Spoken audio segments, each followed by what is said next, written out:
Pour revenir à notre bel et délicieux château entrevu hier, nous devons voir comment nous pourrons y pénétrer.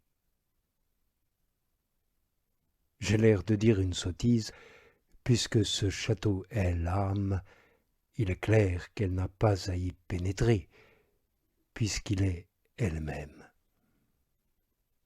Tout comme il semblerait insensé de dire à quelqu'un d'entrer dans une pièce où il serait déjà. Mais vous devez comprendre qu'il y a bien des manières différentes d'y être. De nombreuses âmes sont sur le chemin de ronde du château où se tiennent ceux qui le gardent. Peu leur importe de pénétrer à l'intérieur.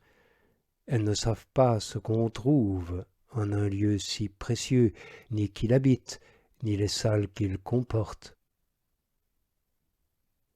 Vous avez sans doute déjà vu certains livres d'oraison conseiller à l'âme d'entrer en elle-même.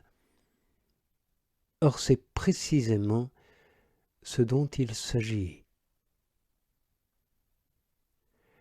Autant que je puis le comprendre, la porte d'entrée de ce château est l'oraison et la considération. L'âme qui ne considère pas à qui elle parle et ce qu'elle demande, et qui est celle qui demande et à qui, je n'appelle pas cela faire oraison, pour beaucoup qu'on remue les lèvres. Avant d'aller plus loin, je tiens à vous demander de considérer ce qu'on peut éprouver à la vue de ce château si resplendissant et si beau, cette perle orientale, cet arbre de vie planté à même les eaux vives de la vie qui est Dieu. Oui, considérez ce qu'est cette merveille lorsque l'âme tombe dans le péché. In est ténèbres si ténébreuses, état si obscur et si noir. Ayons grand désir, amis, de beaucoup prier Dieu pour ceux qui sont réduits à cet état de totale obscurité, eux et donc leurs œuvres.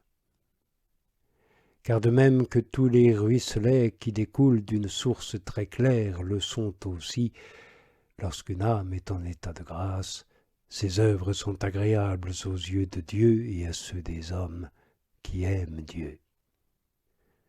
Elle procède de cette source de vie, car l'âme y est plantée comme un arbre qui ne donnerait ni fraîcheur ni fruit s'il ne lui venait de cette source qui est Dieu, cette source qui le nourrit, l'empêche de sécher et lui fait produire de bons fruits.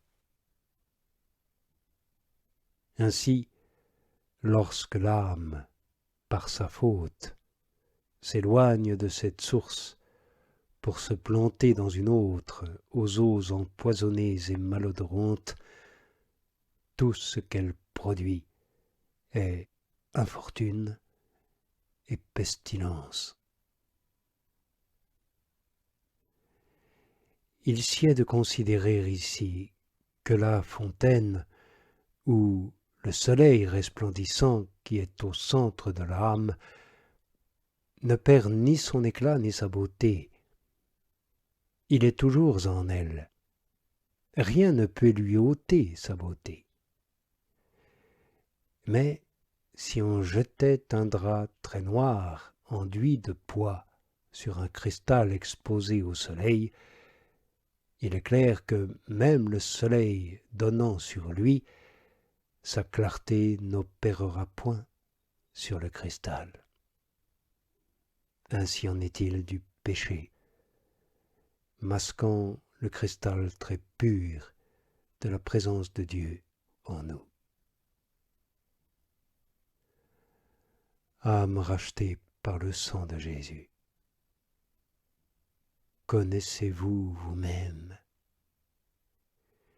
Ayez pitié de vous. Comment se peut-il que, sachant cela, vous ne cherchiez pas à retirer cette poix du cristal de votre âme? Mais revenons à notre château aux nombreuses demeures. Vous ne devez pas vous représenter ces demeures l'une après l'autre, comme en enfilade, mais fixez votre regard au centre. Là se situe la salle, le palais, où réside le roi.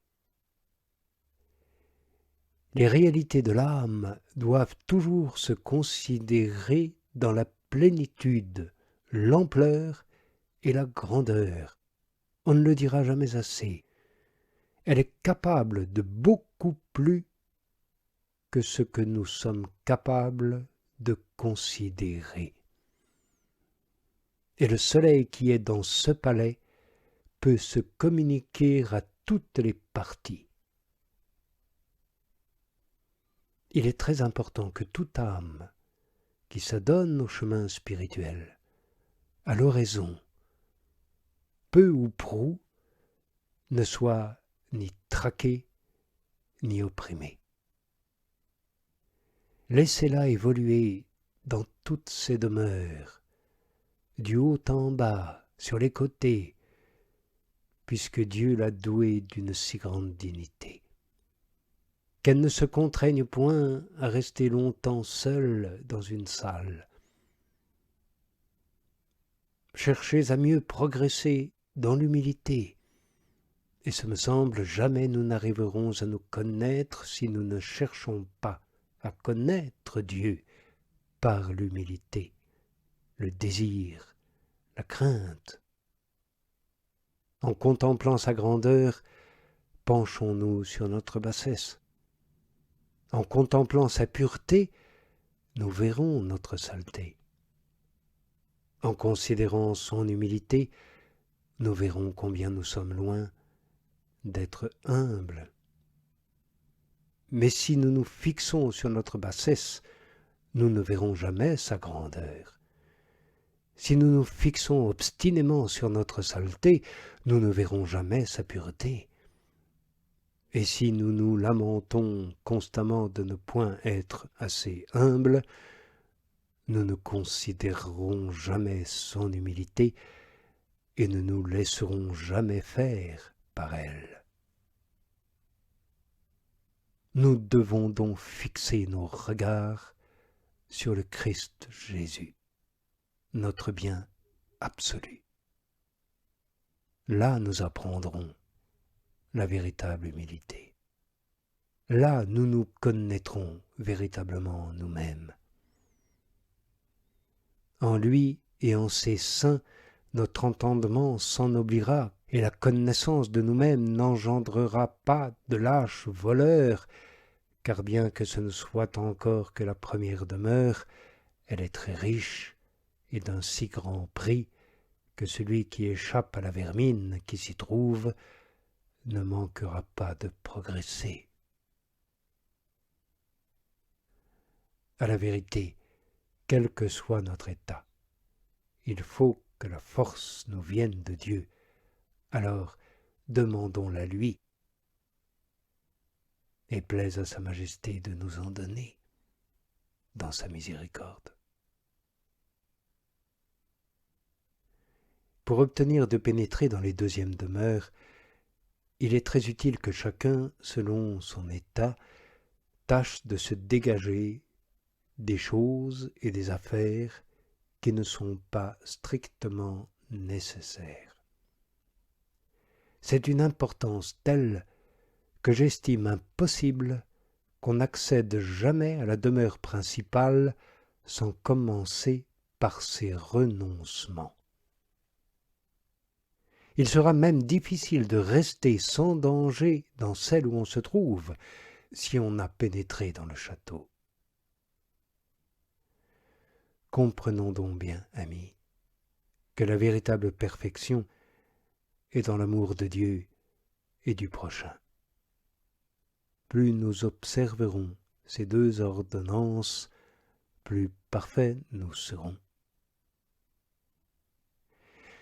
Et cet amour que nous devons avoir les uns pour les autres est si important que je voudrais que nous ne l'oublions jamais, car à force de considérer chez les autres de petits riens, qui d'ailleurs ne sont peut-être pas des imperfections, mais que dans notre ignorance nous prenons en mauvaise part, notre âme peut perdre la paix et même inquiéter celle des autres. Considérons que cette perfection-là coûterait cher.